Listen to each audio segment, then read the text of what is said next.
Baik kawan, demikian pembelajaran firman Tuhan bersama Bapak Pendeta Ezra Suru, dan karena itu kita masih akan dengan sesi tanya jawab. Jadi kawan yang ingin bertanya seputar bagian firman Tuhan tadi, atau juga mungkin punya pertanyaan-pertanyaan lainnya, kawan boleh kirimkan di SMS 0821 44942696 atau juga telepon di 0380 8431166 dan Facebook Suara Kupang dari sekarang sampai di jam 10 nanti.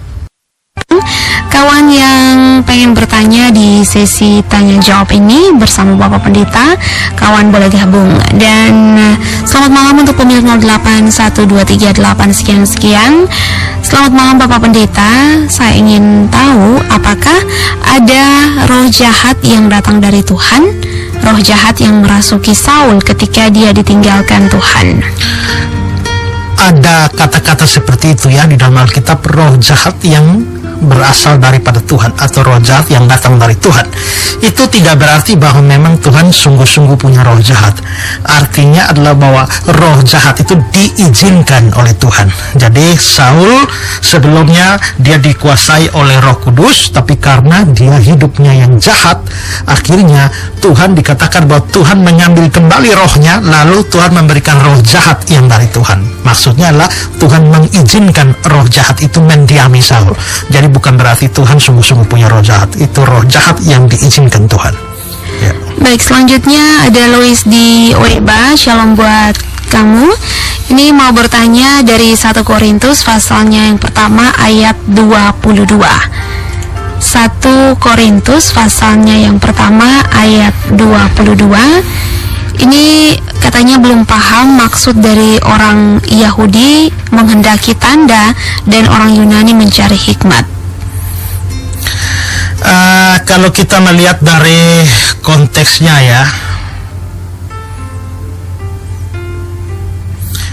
di dalam ayat yang ke-17, mulai ayat yang ke-17 itu dikatakan, sebab Kristus mengutus aku bukan untuk membaptis, tapi untuk memberitakan Injil, dan itu pun bukan untuk dengan hikmat perkataan supaya salib Kristus jangan menjadi sia-sia. Jadi di sini Paulus lagi bicara soal dia memberitakan Injil tapi tidak dengan hikmat manusia. Lalu ayat 18, sebab pemberitaan tentang salib memang adalah kebodohan bagi mereka yang akan binasa, tapi bagi kita yang diselamatkan pemberitaan itu adalah kekuatan Allah. Nah, sebab pemberitaan tentang salib memang adalah kebodohan. Mengapa? Karena orang Kristen mengatakan melalui pengorbanan Kristus di atas kayu saliblah dosa kita ditebus, lalu kita diselamatkan. Nah, sekarang kalau kita bicara sekarang, kita memang tidak terlalu mengerti, tapi kalau kita memahami pengertian orang pada zaman itu tentang salib, salib itu sebenarnya simbol kematian. Itulah sebabnya kenapa di kuburan-kuburan itu ada tanda salib, itu karena tanda kematian. Itu tanda yang dipakai di Roma, karena orang Roma itu mempunyai hukuman mati itu dengan penyaliban yang mereka ambil dari Kartage. Itu mereka mengambilnya dari Kartage, mengadopsi jenis penghukuman salib itu, sehingga lalu akhirnya kematian itu digambarkan dengan salib. Nah, penyaliban itu tidak diberikan kepada penjahat-penjahat biasa, tapi untuk penjahat-penjahat kelas kakap, penjahat-penjahat hebat itu diberikan hukuman dengan hukuman mati. Kalau ada sekelompok orang yang disalibkan, maka kepala penjahatnya yang dianggap paling jahat itu ditaruh di tengah. Dan ternyata Yesusnya mati disalib. Yesus mati disalib dan dia ditempatkan di tengah di antara para penjahat. Maka bisa dianggap bahwa Yesus itu adalah kepala penjahatnya menurut sudut pandang orang-orang yang tidak percaya. Nah, kalau begitu itu sebenarnya adalah sesuatu yang memalukan, sesuatu yang menghinakan. Tapi ternyata orang Kristen mengklaim bahwa justru salib, dengan kuasa salib itulah kita diselamatkan atau ditebus dari dosa. Bahkan kita justru sementara orang-orang dunia pada waktu itu begitu melihat salib dengan negatif, begitu menghina salib, begitu memandang rendah salib. Nah, tapi orang Kristen justru memuliakan salib. salibnya, salibnya yang kumuliakan. Maka dalam pandangan orang pada waktu itu, kelihatannya itu sesuatu kebodohan. Bagaimana orang Kristen menyandarkan kepercayaannya atau keselamatannya kepada seorang yang mati di salib? Itu sebuah kebodohan. Nah, karena itu maka ayat 18 dibilang, sebab pemberitaan tentang salib memang adalah kebodohan. Tapi kebodohan bagi siapa? Bagi mereka yang binasa. Kalau kita yang percaya, kita justru akan diselamatkan. Nah, ayat 19, karena ada tertulis, aku akan membinasakan hikmat orang-orang berhikmat, kearifan orang-orang bijak akan kulenyapkan. Orang-orang yang merasa diri pandai, orang-orang yang merasa diri berhikmat, orang-orang yang merasa diri bijak, Tuhan akan lenyapkan. Lalu ayat 20, di manakah orang berhikmat? Di manakah ahli Taurat? Di manakah pembantah dari dunia ini? Bukankah Allah telah membuat hikmat dunia ini menjadi kebodohan? Jadi justru Allah membuat hikmat orang-orang berhikmat menjadi bodoh. Tapi apa yang dianggap bodoh itu menjadi hikmat dari atas yang lalu akhirnya menyelamatkan. Makanya ayat 21 dibilang, oleh karena dunia dalam hikmat Allah tidak mengenal Allah oleh hikmatnya, maka Allah berkenan menyelamatkan mereka yang percaya oleh kebodohan pemberitaan Injil. Nah, di sini bukan berarti Injil atau pemberitaan Injil betul-betul bodoh, tapi ini ditinjau dari sudut orang-orang kafir yang melihatnya itu bodoh. Nah, kalau mereka dari sudut pandang mereka mengatakan itu bodoh, nah di sini mau dikatakan bahwa Allah justru akan menyelamatkan orang-orang yang percaya kepada pemberitaan Injil atau pemberitaan tentang salib yang dianggap bodoh oleh orang-orang di dunia itu. Nah, lalu masuk ayat 22 yang sudah tanya, orang-orang Yahudi menghendaki tanda dan orang-orang Yunani mencari hikmat. Nah, di sini Paulus lalu mengkontraskan dirinya dengan orang Yahudi dan orang Yunani. Pada zaman itu, saudara-saudara, dunia ini hanya dianggap terbagi menjadi dua saja, Yahudi dan Yunani. Yahudi itu mewakili bangsa pilihan Allah, sedangkan Yunani itu mewakili semua bangsa non-Yahudi. Jadi sebenarnya bangsa non-Yahudi itu banyak sekali, tapi mereka diwakili dengan sebutan Yunani. Nah, orang-orang Yahudi menghendaki tanda. Kita ingat bahwa mereka pernah meminta tanda kepada Yesus. Nah, tapi kepada mereka tidak diberikan tanda itu selain tanda Nabi Yunus. Lalu orang-orang Yunani mencari hikmat. Kita bisa lihat hidup mereka dihabiskan dengan mencari hikmat, dan itulah sebabnya filsafat berasal dari kata Yunani filosofia. Philo itu cinta, sofia atau sophos itu artinya hikmat. Jadi filosofia itu artinya cinta hikmat, itu menjadi filsafat. Jadi filsafat itu cinta hikmat. Itu orang Yunani mengejar. Makanya Yunani menghasilkan filsuf-filsuf yang banyak seperti Plato, Socrates, Aristoteles, Pythagoras, dan lain-lain sebagainya. Itu memang kegemaran orang Yunani. Sementara orang-orang Yahudi mencari-cari tanda, sementara orang Yunani mencari-cari hikmat. Tapi bagaimana dengan orang-orang percaya? Ayat 23 di sini diwakili oleh Paulus, tetapi kami memberitakan Kristus yang disalibkan, untuk orang-orang Yahudi suatu batu sandungan, tapi untuk orang-orang bukan Yahudi suatu kebodohan. Nah, Paulus mengatakan, sementara orang Yahudi mencari tanda, kami beritakan tentang salib. Sementara orang Yunani mencari hikmat, kami beritakan tentang salib. Maka bagi orang-orang Yahudi itu menjadi batu sandungan, karena kita memberitakan seorang Yahudi yang mati dibunuh. Tapi bagi orang Yunani itu adalah kebodohan, karena bagaimana mungkin pemberitaan atau orang yang mati di salib yang adalah simbol kebodohan, kegagalan, simbol kejahatan itu, kematian itu justru dianggap untuk memberikan kehidupan. Makanya ayat yang ke-23, ayat 24, tetapi untuk mereka yang dipanggil baik Yahudi maupun orang bukan Yahudi, Kristus adalah kekuatan Allah dan hikmat Allah. Sebab yang bodoh dari Allah lebih besar hikmatnya daripada manusia, dan yang lemah dari Allah lebih kuat dari manusia. Jadi di sini sebenarnya ayat ini adalah Paulus mengkontraskan pekerjaannya, pelayanannya dengan dua kelompok besar pada waktu itu, yaitu Yahudi yang mencari tanda, Yunani yang mencari hikmat. Tapi bagi orang-orang Kristen yang terpenting adalah beritakan salib, beritakan tentang Yesus Kristus, kematian dan kebangkitannya yang menebus dosa dan menyelamatkan umat manusia. Ya. Baik, selanjutnya ada Randi di Oebobo yang katanya mohon penjelasan arti dari hukum gigi ganti gigi atau lex talionis. Coba ulang. Mohon penjelasan arti dari hukum gigi ganti gigi atau lex talionis. itu memang ada di dalam hukum Taurat ya. Keluaran 21.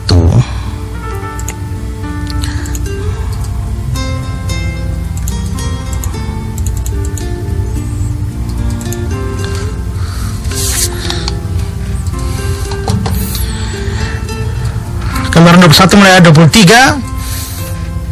Nyawa ganti nyawa, mata ganti mata, gigi ganti gigi, tangan ganti tangan, kaki ganti kaki, lecur ganti lecur, luka ganti luka, bengkak ganti bengkak. Ya, lalu juga muncul di Keluaran pasal 24 ya. Muncul di Keluaran 24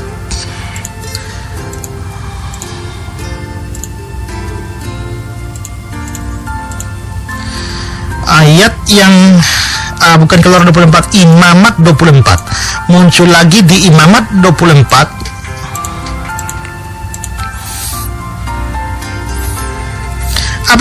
ayat 19, apabila seorang membuat orang sesamanya bercacat, maka seperti yang telah dilakukan, begitulah harus dilakukan padanya. Patah ganti patah, mata ganti mata, gigi ganti gigi. Seperti dibuat orang lain bercacat, begitulah harus dibuat kepadanya. Nah, ini semua juga nanti kita lihat muncul juga di Ulangan pasal 19 ayat 21 dan seterusnya. Nah, ini disebut hukum lex talionis. Apa itu hukum lex talionis? Itu seperti itu. Tapi saudara, kalau kita memahami di dalam pengajaran Yesus di dalam Matius pasal yang ke-5 mulai ayat yang ke 38, kamu telah mendengar firman, mata ganti mata, gigi ganti gigi. Ayat 39, tapi aku berkata padamu, janganlah kamu melawan orang yang berbuat jahat padamu, melainkan siapapun yang menampar pipi kananmu, beri juga pipi kirimu, dan seterusnya. Nah, mengapa sampai ada hukum lex talionis seperti itu di dalam agama atau di dalam hukum Taurat? Itu sebenarnya bukan hukum untuk membuat orang balas dendam. Kalau mata saya lecet satu, saya mesti melecetkan mata satu dari orang lain. Atau kalau kaki saya patah, saya mesti mematahkan kaki orang lain. Gigi saya patah, saya mesti mematahkan gigi orang lain. Tidak, saudara ya. Itu hukum diberikan, sebenarnya hukum lex talionis itu diberikan dalam rangka untuk dalam konteks pengadilan, di mana pengadilan atau hukuman itu harus diberikan seadil-adilnya kepada yang bersalah. Jadi jangan sampai orang misalnya korupsi 50 miliar dihukum 1 bulan, sedangkan orang curi ayam dihukum 1 tahun penjara. Itu tidak adil. Nah, berarti ternyata kita bisa lihat bahwa besarnya pelanggaran ternyata di dalam memberikan hukuman terhadap pelanggaran itu tidak cocok. Karena itu untuk menghindari hal semacam itu, maka hukum lex talionis diberikan, yaitu kalau orang memang mata gigi, patahkan gigi, ganti patah gigi, ya. Kaki dengan kaki, tangan dengan tangan, lecur dengan lecur, patah dengan patah. Tujuannya apa? Supaya di dalam penerapan hukum itu di dalam pengadilan harus memberikan hukuman yang setimpal dengan kesalahannya. Jangan lebih berat atau jangan lebih ringan. Nah, tetapi dalam pelaksanaannya orang menerapkan itu di luar konteks. Orang menerapkan di luar konteks pengadilan. Nah, dan itu seringkali terjadi di mana orang membalas kejahatan itu melampaui apa yang dia diperlakukan pada dia. Misalnya, orang memukul dia sampai giginya patah, tapi dia lalu bunuh orang. Dia membalas dendam dengan cara bunuh orang. Berarti dia telah membalas dendam melampaui apa yang dia lakukan pada dia. Kepada dia hanya gigi patah, tapi ternyata dia balas itu kaki patah, gigi patah, leher patah, dan lain segala macam. Ini berarti tidak adil. Nah, karena itu supaya mencegah hal-hal seperti itu, maka dibuatlah hukum lex talionis. Nah, tapi Tuhan Yesus menekankan lagi bahwa di dalam pengajarannya di dalam khotbah di bukit, dia bahkan memberikan satu etika yang lebih hebat daripada itu. Di dalam level praktis, sekalipun ada firman lex talionis, tapi dalam level praktis, kalau ada orang berbuat jahat kepadamu, jangan balas berbuat jahat. Sebaliknya, buat baik. Barang siapa tampar pipi kananmu, beri pipi kirimu. Itu tidak berarti hurufiah. Berarti kalau ada orang memang betul-betul tampar pipi kita, kita kasih pipi yang sebelah. Tidak, itu namanya bodoh. Mengapa? Karena Tuhan Yesus sendiri waktu ditampar tidak pernah berikan pipinya yang satu. Demikian juga Paulus tidak pernah berikan pipi yang satu. Nah, itu maksudnya adalah bahwa, ya, perhatikan ayat itu ya. Barang siapa tampar pipi kananmu, beri pipi kirimu. Jangan terbalik, saudara ya. ada orang yang ditampar oleh orang yang tidak percaya, pak, lalu dia tampar balik. Begitu dia tampar balik, yang ditampar ini mengatakan, "Lu kenapa kamu tampar saya? Kamu kan orang Kristen." Orang Kristen katanya tampar pipi kiri kasih pipi kanan. Dia bilang, "Oh, salah. Kalau tampar pipi kiri, firman Tuhan bilang, barang siapa tampar pipi kananmu, beri juga pipi kiri. Masalahnya kamu tampar kiri duluan." Nah, makanya saya balas. Nah, saudara bayangkan, kalau orang ditampar pipi kanan, pakai tangan apa? Normalnya adalah kalau pipi kanan yang ditampar, maka orang mesti tampar pakai tangan kiri. Tapi di sini dibilang pipi kanan yang ditampar. Kalau begitu tamparnya bagaimana? Tamparnya pasti pakai punggung tangan, bukan telapak tangan. Ini backhand ya.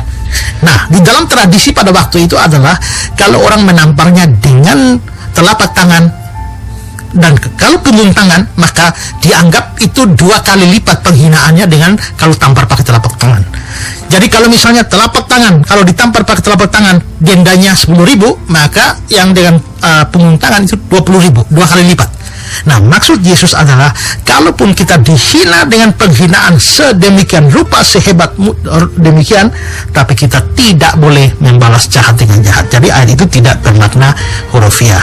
Nah, kembali ke hukum lex talionis. Jadi hukum lex talionis bukan mengajarkan orang balas dendam, tapi mencegah orang membalas dendam lebih daripada yang seharusnya. Dan karena itu konteksnya itu dilakukan di dalam konteks pengadilan. Ya. Baik, selanjutnya ini bertanya soal firman Tuhan dari Injil Yohanes pasal 10 ayat 8. Injil Yohanes pasal 10 ayatnya yang ke-8.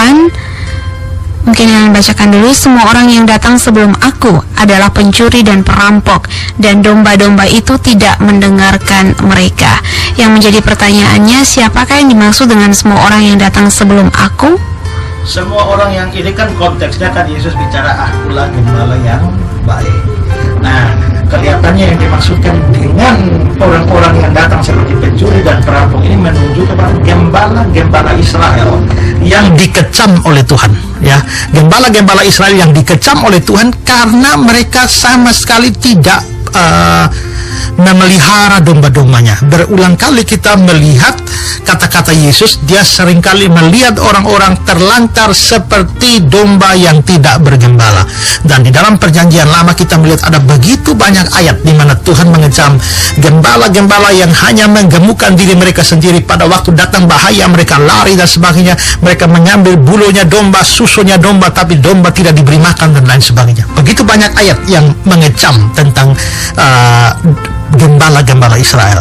Jadi dalam ini tidak berarti bahwa semua orang yang betul-betul secara mutlak datang sebelum Yesus adalah pencuri dan perampok, tapi karena konteksnya adalah gembala, maka ini kelihatannya mengarah kepada para gembala Israel. Ya. Selanjutnya mau bertanya tentang apa itu liberal, apakah itu liberal, apakah itu ajaran yang benar? Liberal itu kan sebenarnya istilah yang umum ya, berarti semacam bebas atau kebebasan ya. Nah, tapi dalam konteks teologi ya, memang ada satu ajaran yang disebut sebagai ajaran liberal.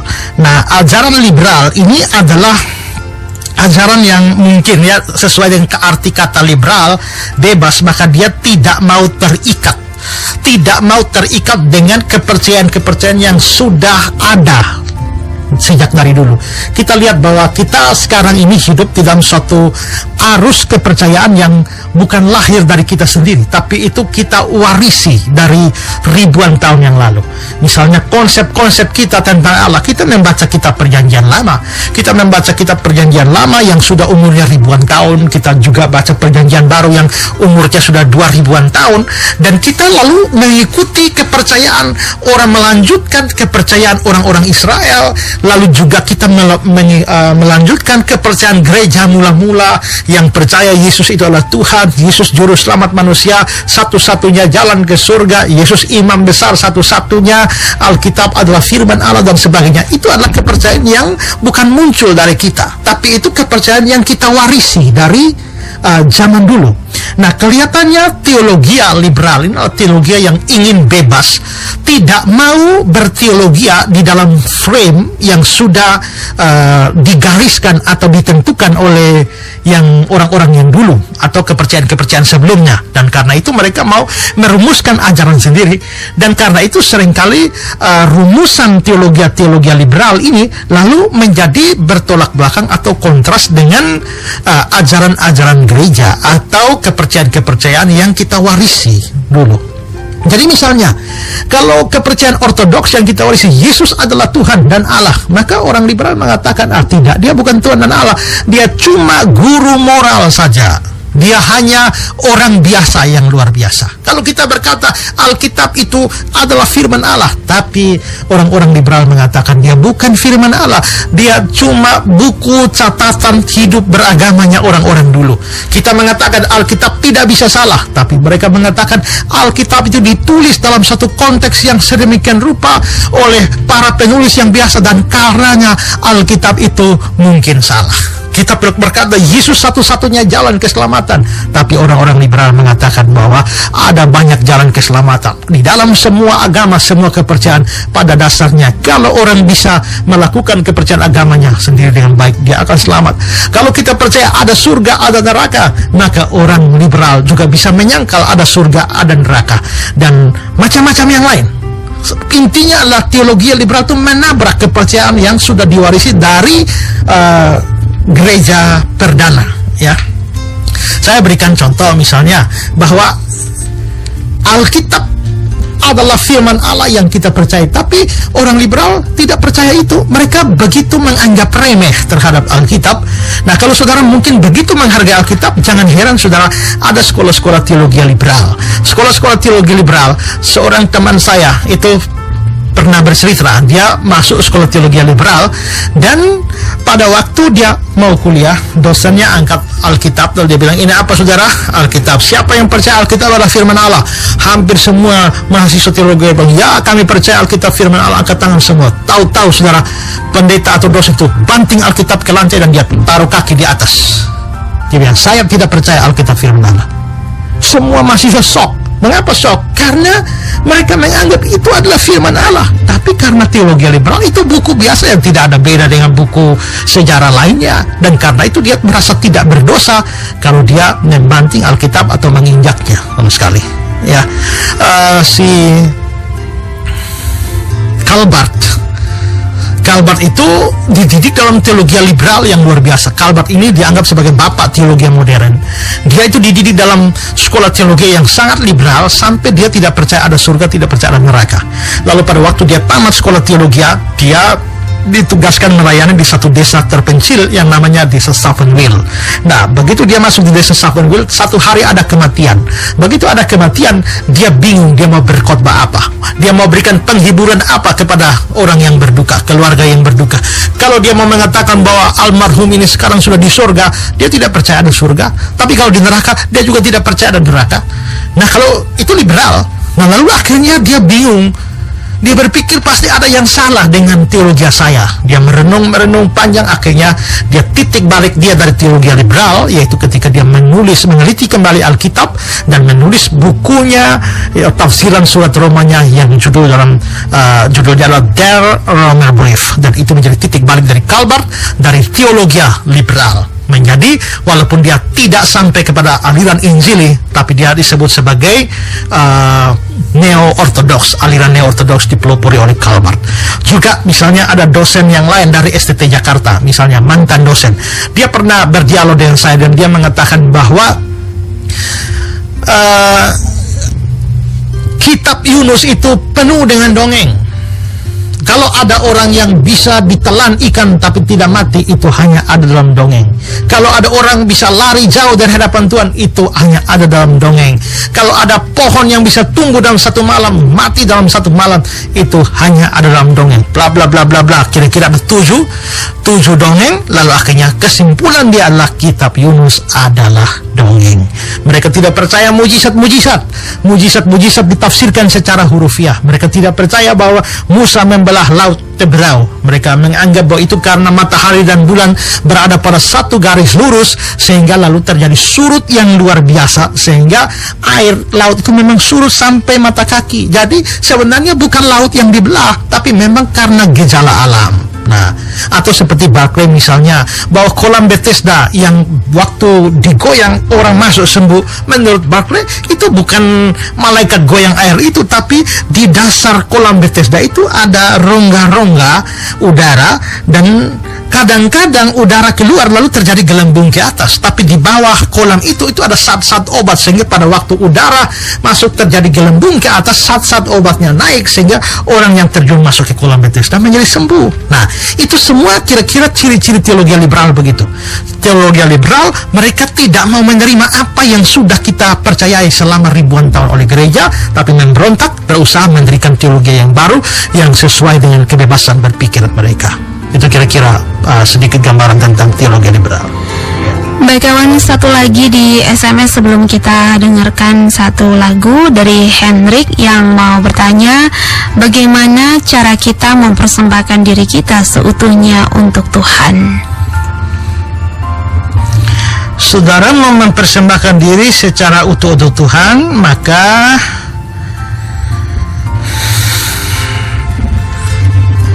pertama-tama saudara harus percaya kepada Yesus sungguh-sungguh. Terima Dia sebagai Tuhan dan Juru Selamat. Kecuali itu saudara tidak bisa mempersembahkan hidup saudara sungguh-sungguh pada Tuhan. Ingat bahwa banyak orang berkata bahwa saya lahir sudah sebagai orang Kristen. Sesungguhnya tidak ada orang lahir sudah Kristen. Tidak. Kekristenan itu dimulai pada waktu seorang buka hatinya, dia terima Yesus sebagai Tuhan dan Juru Selamatnya, itu baru dia menjadi Kristen. Karena itu kalau saudara lahir sampai sekarang sudah tua, sudah 60 tahun, saudara tidak pernah buka hati terima Yesus, sesungguhnya saudara belum Kristen. Saudara masih kafir, hanya beragama Kristen ya, tapi menjadi Kristen sungguh-sungguh tidak. Nah, karena itu maka untuk mempersembahkan hidup kepada Tuhan, pertama-tama saudara harus, itu yang paling dasar, saudara harus menerima Yesus sebagai Tuhan dan Juru Selamat. Kecuali itu saudara tidak bisa mempersembahkan diri kepada Tuhan. Karena tanpa iman tidak ada satupun yang berkenan kepada Tuhan. Ya, itu menurut Ibrani pasal 11, tanpa iman tidak ada yang berkenan. Kalau kita mau berikan persembahan kepada Tuhan, terutama hidup kita supaya berkenan, maka kita harus memberikannya dari iman. Nah, setelah kita punya iman, maka berikutnya adalah maka kita harus menyerahkan hidup kita di dalam pimpinan Tuhan.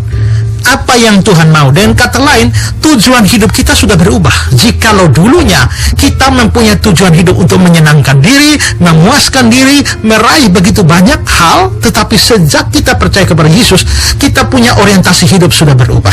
Seperti kata Paulus bahwa jikalau engkau makan, jikalau engkau minum, jikalau engkau melakukan segala sesuatu yang lain, lakukan semua untuk kemuliaan Tuhan. Jadi seorang Kristen sungguh-sungguh yang mau menyerahkan diri pada Tuhan, fokusnya dia, hidupnya dia itu adalah dia mau memuliakan Tuhan. Maka hidup itu tidak ditentukan lagi oleh dia, tapi oleh Tuhan. Adapun hidupku ini bukannya aku lagi, melainkan Kristus yang hidup di dalamku. Hidupku ini bukan aku lagi, tapi Kristus yang hidup di dalam aku. Kristuslah yang menjadi penentu arah dari hidup kita. Ya, nah jadi saya kira masih banyak hal bisa diberikan, tapi dua hal itu penting, yaitu terima Yesus sebagai Tuhan dan Juru Selamat, dan yang kedua orientasi hidup yang mengarah kepada kemuliaan Tuhan. Nah, motivasi itu penting sekali. Kita melakukan apapun, sekarang kita lakukan kemuliaan Tuhan atau tidak. Nah, saudara, misalnya saya berikan satu kesaksian ya, bahwa sekarang gereja saya ini sementara membangun, tukang-tukang lagi kerja ya. Tukang-tukang itu kami pakai tukang yang ada juga yang bukan orang Kristen, tapi ada satu tukang orang Kristen. Satu malam saya pergi ke gereja, semestinya jam 5 itu 6 itu mereka sudah selesai kerja, tapi ternyata ada satu tukang yang kerja terus sampai malam, sampai jam 10. Saya kerja di gereja sampai jam 12, dia masih kerja juga. Ya, dia masih kerja, dia bikin acian di tembok dan sebagainya. Terus saya tanya, "Lu kok tidak pulang?" Dia bilang dia tidur di gereja. Lalu Koster memberitahu saya bahwa memang dia itu kerja setiap kali pagi sebelum dia datang, dia mau kerja ini gereja, dia mesti masuk gereja, dia berdoa dulu. Dia berdoa dulu baru dia kerja. Setelah itu kalau mau pulang dia masuk gereja lagi, dia berdoa dulu baru dia kerja. Nah, orang semua bisa bekerja suatu bangunan gereja, mereka hanya bisa berpikir mungkin saya kerja gereja ini hanya karena satu proyek. Tapi orang ini kelihatannya tidak, dia melihat itu sebagai sebuah pelayanan kepada Allah, dan dia dengan motivasi seperti itu dia melakukan pekerjaannya. Nah, kalau kita mau menyerahkan hidup pada Tuhan, maka kita harus berpikir bahwa saya lakukan ini hanya untuk kemuliaan Tuhan. Kalau begitu, maka kita betul-betul menyerahkan hidup kita di dalam tangan Tuhan. Ya.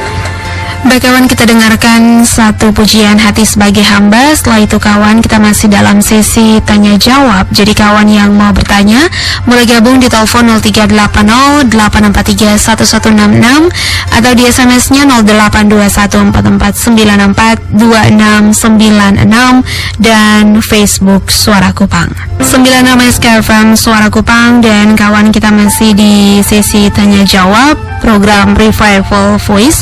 Selamat malam Bapak Pendeta, mau bertanya, tolong jelaskan apa maksud dari firman Tuhan yang terdapat dalam kitab Amsal pasal 11 ayat 22. Amsal 11 ayat 22, seperti anting-anting emas dijungur babi, demikianlah perempuan cantik yang tidak susila. Seperti anting-anting emas dijungur babi, demikianlah perempuan cantik yang tidak susila. Itu sama seperti saudara taruh barang emas di jungurnya babi. Apakah dia menghargai itu? Tidak ada artinya taruh di itu di babi, karena dia masuk ke kubangan, dia masuk ke lumpur dan lain sebagainya. Jadi adalah sia-sia kalau kita mau menghias, memberikan barang emas kepada babi. Demikian juga kalau perempuan yang cantik parasnya tapi ternyata moralnya buruk, karakternya jelek, nah itu sama, diibaratkan seperti itu. Nah, kalau ayat ini misalnya saya baca di dalam terjemahan yang lama, dia berbunyi, maka seperti cincin emas pada jungur babi, demikian adanya perempuan cantik yang melangkah bahasa. Lebih tepatnya mungkin Indonesia sehari-hari, bahasa Indonesia sehari-hari, ayat itu berbunyi, kecantikan wanita tak berbudi serupa cincin emas di hidungnya babi. Jadi cincin emas di hidungnya babi itu tidak ada manfaat. Ya, toh nanti dia ke kubangan juga main kotoran. Demikian juga wanita cantik yang tidak berbudi. Karena itu perhatikanlah para wanita, saudara boleh cantik seperti apapun, seperti Miss Universe sekalipun, tapi kalau saudara tidak berbudi, saudara tidak bermoral dengan baik, maka saudara diibaratkan seperti babi yang dikasih emas di hidungnya. Itu suatu nilai yang sangat rendah yang diberikan kitab suci kepada perempuan cantik tapi tidak bermoral baik. Ya. Selanjutnya pada ayat 31b, ini apa arti orang fasik dan orang berdosa? Apakah kedua kata itu ada perbedaan? Amsal masih sama, Amsal pasal 11 ayat 31b. Apa arti orang fasik dan orang berdosa? Apakah kedua kata itu ada perbedaan? Kalau orang benar menerima balasan di atas bumi, lebih-lebih orang fasik dan orang berdosa. Kalau orang fasik itu lebih merujuk kepada kejahatannya, ya, kejahatannya. Kalau berdosa memang secara umum. Karena itu dalam Indonesia sehari-hari dia bilang sudah pasti orang jahat dan orang berdosa akan mendapat hukuman. Dibedakan antara orang jahat dan orang berdosa. Yang jahat itu pasti sudah berdosa. Tapi yang berdosa apakah jahat? Di mata Tuhan pasti jahat. Tapi bisa jadi di mata manusia dia baik, tapi dia tetap orang berdosa. Saudara coba lihat, ada orang misalnya seperti dia membunuh, dia merampok, dia memperkosa, dia melakukan teror di mana-mana, tembak orang, itu jahat dan dia pasti berdosa. Nah, tapi misalnya ada orang yang rajin ke gereja, rajin beragama, semua ikut ini, tapi dia tidak pernah terima Yesus sebagai Tuhan dan Juru Selamat pribadinya, dia walaupun hidupnya moralnya bagus, tapi dia tetap dianggap sebagai orang berdosa. Ya, di mata Tuhan, di mata manusia dia orang baik, tapi di mata Tuhan dia tetap orang berdosa. Jadi di sini dibedakan antara orang berdosa, orang jahat dan orang berdosa, atau dalam bahasa terjemahan baru orang fasik dan orang berdosa. Jadi fasik sudah pasti berdosa. Kalau orang berdosa ini bisa saja kelihatan oleh manusia sebagai orang yang tidak jahat atau tidak fasik. Ya. Dan selanjutnya ini, apakah Alkitab firman dari Allah atau dari manusia? Musa di Oepura. Alkitab itu firman Allah, ditulis oleh manusia. Ya. Baik, selamat malam Pak Pendeta. Saya mau bertanya, tolong jelaskan nasib Yudas Iskariot setelah dia menjual Yesus. Apakah dia masih menerima pengampunan? Saya kira tidak ada catatan Alkitab tentang pertobatannya Yudas Iskariot. Ya, dia cuma menyesal, tapi dia tidak bertobat, sehingga saya percaya Yudas Iskariotnya itu pasti masuk neraka. Apalagi di dalam sejumlah ayat Yesus sudah mengatakan tentang Yudas Iskariot, tidak seorang pun binasa selain dia yang ditentukan untuk binasa. Di Yohanes pasal 17 yang dimaksudkan itu adalah Yudas Iskariot. Jadi jelas bahwa dari kata-kata itu tidak mungkin Yudas Iskariot diselamatkan. Yudas itu pasti binasa, dan saya percaya Yudas sudah masuk neraka. Dan ini mau bertanya firman Tuhan dari Roma pasal 5 ayat 20. Roma pasal 5 ayat 20 yang mengatakan, di mana dosa bertambah banyak, di sana kasih karunia menjadi berlimpah-limpah. Bapak Pendeta, tolong jelaskan kata amin selain dipakai di akhir doa, apakah bisa dipakai ketika kita berbicara dengan sesama? Ini dua pertanyaan. Satu-satu dulu ya. Ya, mengatakan di mana dosa bertambah banyak, di sana kasih karunia menjadi berlimpah-limpah, itu dari Roma 5 ayat 20 tadi. Ayat ini berbunyi, tetapi hukum Taurat ditambahkan supaya pelanggaran menjadi semakin banyak. Nah, apa artinya hukum Taurat ditambahkan supaya pelanggaran semakin banyak? Saudara coba pikir, mengapa ada pelanggaran? Pelanggaran itu terjadi karena ada peraturan. Ya, kalau misalnya di dalam ruangan ini ada peraturan jangan merokok, maka orang yang masuk ke ruangan ini dan merokok menjadi salah. Tapi misalnya tidak ada larangan apa-apa di sini, apakah orang yang masuk dan merokok ada menjadi salah? Tidak, karena tidak ada larangan. Karena ada larangan, lampu merah dilarang jalan terus, maka ada pelanggaran. Begitu saudara terobos lampu merah, itu pelanggaran. Tapi kalau misalnya tidak ada aturan bahwa lampu merah mesti berhenti, tidak ada pelanggaran. Nah, jadi mengapa kalau ada 5 peraturan, maka memungkinkan terjadinya 5 pelanggaran. 10 peraturan, 10 pelanggaran. 1000 peraturan, 1000 pelanggaran. Makin banyak aturan, makin banyak pelanggaran. Nah, di sini hukum Taurat ditambahkan supaya pelanggaran menjadi semakin banyak. Tuhan memberikan aturan banyak sekali kalau kita baca dalam hukum Taurat. Tidak boleh begini, terlalu detail. Tujuannya apa? Supaya pelanggaran orang bertambah banyak. Nah, tapi dikatakan, dan di mana dosa, kalau pelanggaran makin banyak kan dosa makin banyak. Tapi di mana dosa bertambah banyak, di sana kasih karunia menjadi berlimpah-limpah. Maksudnya begini, kalau saudara punya hutang 100.000, lalu saya datang lunasi hutang saudara. Saudara tidak bisa bayar 100.000, loh, saya bayar. Saudara berterima kasih pada saya, bukan? Ya, karena saya bayar hutang saudara. Berapa? 100.000. Tapi misalnya saudara berhutang 5 miliar, lalu saya bayar, saudara lunasi hutang saudara 5 miliar. Saudara lebih berterima kasih mana? Hutang 100.000 yang dibayar atau hutang 5 miliar yang dibayar? Saudara tentu akan lebih berterima kasih, merasa diperhatikan sedemikian rupa dalam hutang yang 5 miliar itu ketimbang hutang yang 100.000. Mengapa saudara merasa begitu dikasihi, begitu disayangi, luar biasa diperhatikan? Karena hutang saudara itu banyak.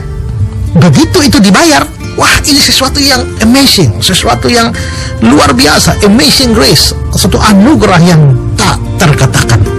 Tapi kalau hanya sekedar utang 100.000, ya walaupun saudara berterima kasih, tapi kan tidak banyak-banyak amat. Nah, pada waktu hukum Taurat ditambahkan sehingga dosa makin banyak, dosa kita sudah banyak sedemikian rupa, tahu-tahu Yesus datang dan menebus semuanya, menebus dosa semuanya, sudah selesai. Wah, maka itu berarti bahwa kasih karunia menjadi berlimpah-limpah. Nah, jadi itu maksudnya ayat itu seperti itu.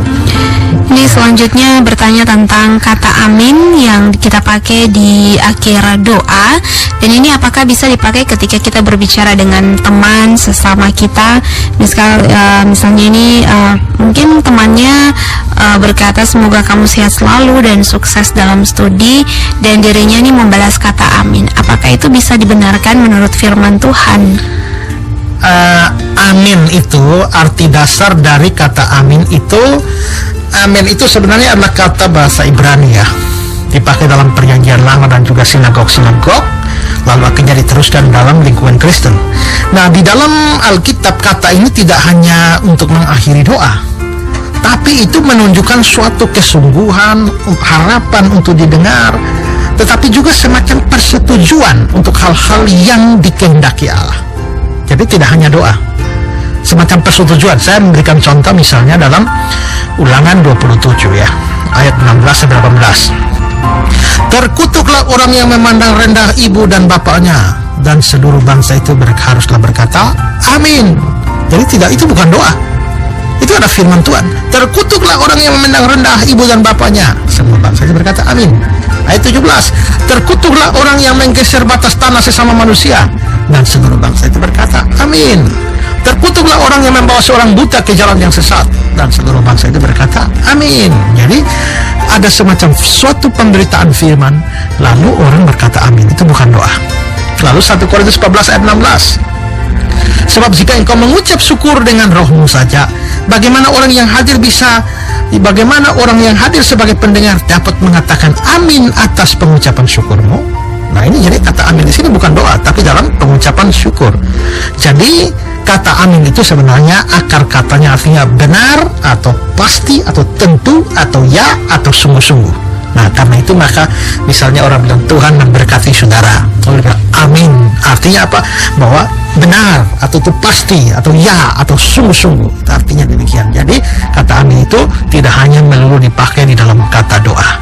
Bahkan kalau kita melihat kata sesungguhnya aku berkata kepadamu sesungguhnya. Nah, seperti dalam Matius 6 ayat 5, Matius 8 ayat 10, Matius 10 ayat 42, kata-kata itu sesungguhnya itu justru memakai kata amin di sana. Ya. Baik, kita masih punya beberapa pertanyaan, dan selanjutnya ini mau bertanya soal dua orang penjahat yang disalib bersama Tuhan Yesus pada Lukas 23 39 sampai 43, Injil Lukas 23 ayat 39 sampai 43, di mana ada seorang yang menghina Yesus dan yang lainnya membela Yesus. Dan sedangkan di dalam Markus 15 ayat 32 justru kedua penjahat itu mencela Yesus. Bertanya, mana yang benar? Dua-duanya benar. Jadi pada mulanya dua-duanya mencatat bahwa dua-duanya itu sama-sama menghujat Yesus. Tapi belakangan salah satunya bertobat, lalu akhirnya menegur saudaranya. Nah, satu Injil mencatat bagian awalnya di mana dua-duanya menghujat Yesus, dan satu Injilnya lagi mencatat bagian akhirnya di mana satu orangnya sudah bertobat dan menegur saudaranya atau sahabatnya itu. Jadi itu tidak bertentangan ya, dua-dua sama-sama benar. Ya. Selanjutnya bertanya bagaimana berpacaran yang benar dalam iman Kristen yang dapat menjauhkan kita dari dosa-dosa yang sering terjadi dalam berpacaran. Kalau saudara mau pacaran sesuai kehendak Tuhan, syaratnya adalah pacarannya harus dengan orang yang seiman. Tidak boleh berpacaran dengan orang yang tidak seiman. Itu dinyatakan dalam 2 Korintus 6 ayat 14. Hendaklah kamu menjadi pasangan janganlah menjadi pasangan dengan orang-orang yang tidak beriman. Jadi itu pertama. Selain tidak berpacaran dengan orang-orang tidak seiman, kedua juga etika di dalam berpacaran itu juga penting. Ingat bahaya percabulan yang dibicarakan di dalam kitab suci. Ada banyak anak muda yang lalu menjadi hamil gara-gara pacaran dan lain sebagainya, dan itu jelas adalah suatu dosa. Karena itu maka hindarilah hubungan yang terlampau jauh yang pada akhirnya justru menjerumuskan saudara kepada kejatuhan-kejatuhan atau dosa-dosa percabulan atau perzinahan, dan bahkan menyusahkan saudara misalnya dengan kehamilan. Selanjutnya, selamat malam Bapak Pendeta. Mau bertanya, mengapa Tuhan menciptakan pohon terlarang di Taman Eden? Supaya menguji manusia apakah dia cukup taat kepada Tuhan atau tidak kalau ada pilihan. Karena kalau dia tidak menaruh apa-apa di sana, tentu manusia otomatis menjadi taat. Tapi ketaatan manusia itu mulai teruji apabila ada pilihan untuk tidak taat. Kalau saudara mengatakan bahwa saya ini orang yang setia sekali, saya ini orang yang tidak gampang tergoda oleh wanita, misalnya begitu. Nah, tapi ternyata dia tinggalnya di hutan sendirian saja, ya berarti kan tidak ada cobaan, tidak ada ujian untuk itu. Tapi kalau dia misalnya tinggal di kota besar, dikelilingi oleh para wanita cantik, lalu dia mengatakan saya tidak tergoda, nah itu berarti bahwa pengakuannya itu teruji. Dia alhasil pilihan moral, dia punya kemungkinan untuk tidak taat, tapi dia memilih taat. Nah, kalau Tuhan bisa saja men-setting manusia seperti robot supaya dia menjadi taat kepada Tuhan, tapi itu menjadi ketaatan yang tidak berkualitas. Karena itu maka dia menempatkan pohon di sana, lalu dia memberikan larangan untuk makan, dan itu menjadi batu ujian bagi manusia untuk memilih taat kepada Tuhan dengan kebebasannya atau tidak taat. Nah, pada akhirnya manusia justru memilih tidak taat kepada Tuhan. Ya. Dan selanjutnya, selamat malam Bapak Pendeta. Mau bertanya, tahun berapakah Yesus lahir, dan sebelum Masehi dari tahun berapa sampai ke tahun berapa, dan dari tahun berapa sesudah Masehi? Coba ulang pertanyaannya. Tahun berapakah Yesus lahir, dan sebelum Masehi dari tahun berapa sampai ke tahun berapa, kemudian dari tahun berapakah sesudah Masehi? Kalimat-kalimat saudara yang terakhirnya membingungkan ya. Gini ya, memperhitungkan sebenarnya dunia ini dimulai tahun berapa, itu yang jadi soal. Orang tidak tahu dunia ini mulai tahun berapa. Nah, karena itu maka karena Roma pada waktu itu menjadi Kristen, maka lalu dibuatlah satu kalender di mana sentral sejarah, sentral dunia ini, sentral waktu ini hanya diukur dari kelahiran Yesus. Jadi kelahiran Yesus ditaruh pada titik sentral. Lalu semua tahun-tahun sebelum Yesus lahir disebut sebagai sebelum Masehi, before Christ, BC. Sedangkan tahun-tahun sesudah Yesus lahir disebut tahun Masehi. Dalam bahasa Latin disebut Anno Domini, atau kadang-kadang disebut sebagai kita lihat singkatan AD. AD itu Anno Domini atau Anno Domini, tahun Tuhan kita, ya, tahun Masehi. Nah, jadi kalau misalnya 5 tahun sebelum Yesus lahir disebut tahun 5 sebelum Masehi. 100 tahun sebelum Yesus lahir disebut tahun 100 sebelum Masehi. Tapi 5 tahun setelah Yesus lahir disebut tahun 5 Masehi. 100 tahun setelah Yesus lahir disebut tahun 100 Masehi. Jadi lihat saja, sebelum Yesus lahir disebut sebelum Masehi, sesudah Yesus lahir disebut Masehi. Nah, Yesus lahir tahun berapa kalau dari hitungan begitu? Nah, kalau dari hitungan demikian, maka seharusnya Yesus itu pada titik 0. Kamu kayak min 5, 4, 3, 2, 1, 0, 1, 2, 3, 4, 5, dan seterusnya. Berarti Yesusnya ada pada titik itu, titik sentral, tahun 0 itu. Nah, sehingga tahun 1 tahun setelah Yesus lahir, ya tahun-tahun 1 Masehi. Nah, jadi kalau dari hitungan itu seperti itu. Tapi ternyata memang ada kesalahan sejarah. Karena kesalahan sejarah yang karena waktu Herodes mati menurut catatan sejarah ya Roma itu Herodes mati tahun 4 sebelum Masehi. Kalau 4 sebelum Masehi artinya 4 tahun sebelum Yesus lahir. Padahal waktu Yesus lahir Herodes masih hidup karena Herodes membunuh Yesus.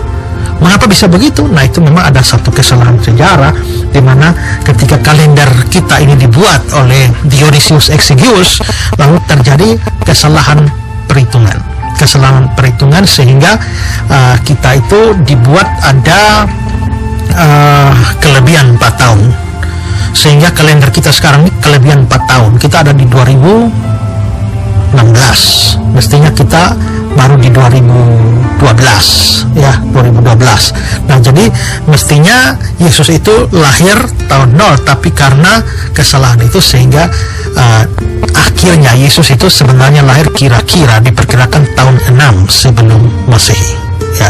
Jadi kira-kira perhitungannya seperti itu. Kemudian ada yang bertanya, apakah Allah laki-laki atau perempuan? Karena di dalam Alkitab dikatakan Bapa kami yang di surga. Apakah Allah itu laki-laki atau perempuan? Allah itu bukan laki-laki, bukan juga perempuan. Mengapa? Karena Allah itu roh. Menurut Yohanes 4 ayat 24 itu Allah itu roh. Nah, roh itu artinya tidak bertubuh. Kalau Allah tidak bertubuh, tidak mungkin Allah punya jenis kelamin. Sehingga Allah tidak mempunyai jenis kelamin. Allah itu bukan laki-laki, Allah itu bukan perempuan. Nah, tetapi mengapa disebut sebagai Bapa kami yang di surga? Nah, di situ pada waktu itu mengapa demikian? Karena kelihatannya bangsa Timur Tengah pada waktu itu berada dalam kebudayaan paternalistik. Kebudayaan paternalistik itu adalah kebudayaan yang mengutamakan seorang laki-laki. Karena seorang laki-laki sehingga Allah akhirnya diibaratkan sebagai seorang bapa. Tetapi itu juga tidak mutlak, karena kalau kita melihat Yesus juga, kata-kata Yesus juga, Yesus bilang di dalam Matius berapa tuh ya, yang mengatakan bahwa Yerusalem, Yerusalem, berkali-kali aku hendak mengumpulkan engkau seperti induk ayam mengumpulkan. Nah, kalau induk ayam itu kan betina. Nah, juga saya ingat ada satu ayat di dalam, kalau tidak salah dalam Mazmur yang mengatakan dia seperti seorang ibu ya, seperti seorang ibu. Jadi tidak melulu laki juga ya. Nah, jadi kadang-kadang dilihat peranannya. Kalau Allah itu digambarkan sebagai yang memelihara, yang mengayomi, yang menjaga dan sebagainya, maka itu adalah figur Bapa, maka dia disebut sebagai Bapa. Tapi kalau yang mengasihi, menyayangi, merawat, ya itu mungkin figur seorang ibu, sehingga lalu akhirnya digambarkan Allah sebagai ibu. Tapi dia bisa akrab dan dekat dengan kita, maka dia juga bisa disebut dengan figur seorang teman. Makanya kita kan punya lagu, Yesus kawan yang sejati. Dia kawan yang sejati. Yesus bilang, aku menyebut kamu sahabat, ya, the friend of God. Nah, jadi tergantung relasi kita dengan Tuhan ini. Kadang-kadang Tuhan disebutkan dengan berbagai sebutan untuk menggambarkan sifatnya dan peranannya di dalam hidup kita. Kadang Bapa, kadang Ibu, kadang sahabat, kadang Tuan, dan lain sebagainya. Ya. Baik, satu pertanyaan terakhir. Shalom Bapak Pendeta, apakah benar orang yang menyembah burung, ular, pohon, atau berhala bisa memberi apa saja yang mereka minta? Lalu mengapa orang yang menggunakan jimat bisa mempengaruhi orang lain? Ya, bisa saja, karena setan itu juga walaupun tidak maha kuasa, tapi dia banyak kuasa, besar kuasa. Bahkan Alkitab menyebut dia sebagai penguasa kerajaan angkasa, atau juga disebut sebagai penguasa dunia ini. Dia pernah tawar kepada Yesus, sujud menyembah aku maka semua ini akan kuberikan padamu. Jadi memang setan memang mempunyai kuasa. Dia bisa dalam tanda petik memberkati orangnya, memberikan apa yang diminta. Kalau setan itu tidak bisa punya kemampuan berikan apa-apa, sudah sejak dulu orang tidak mempercaya setan. Ya, nah semua setan-setan, berhala-berhala dan sebagainya, ya berhala-berhala itu dibaliknya setan, dan setan pasti bisa berikan. Karena itu maka orang yang menyembah berhala atau menyembah setan pun dia bisa mendapatkan sesuatu dari sana. Nah, tapi ingat bahwa ada orang pernah berkata, saya ingat orang itu berkata, ingat, setan itu bukan dermawan, tapi dia itu adalah suatu pebisnis ulung. Artinya apa? Artinya adalah kalau dia seorang pebisnis, dia mesti dapat untung berkali-kali lipat. Kalau dia memberikan kepada saudara sekian yang saudara minta, dia pasti menuntut lebih banyak. Ya, saya teringat dulu waktu masa kecil ada satu cerita, ada satu orang yang punya toko dan katanya dia menurut isu-isu yang terdengar dia tuh kawin sama kuntilanak. Kadang-kadang kalau tidur malam ya istrinya bangun, istrinya sudah di kolong tempat tidur karena dia kawin sama kuntilanak. Tapi akibatnya adalah dia diberikan kekayaan yang luar biasa, kekayaan yang hebat. Tapi saudara, ada syaratnya. Syaratnya adalah setiap tahun satu orang dari rumahnya mesti mati. Nah, karena itu maka dia pakai banyak pegawai di toko-tokonya, suruh tinggal di rumah supaya satu-satu mati.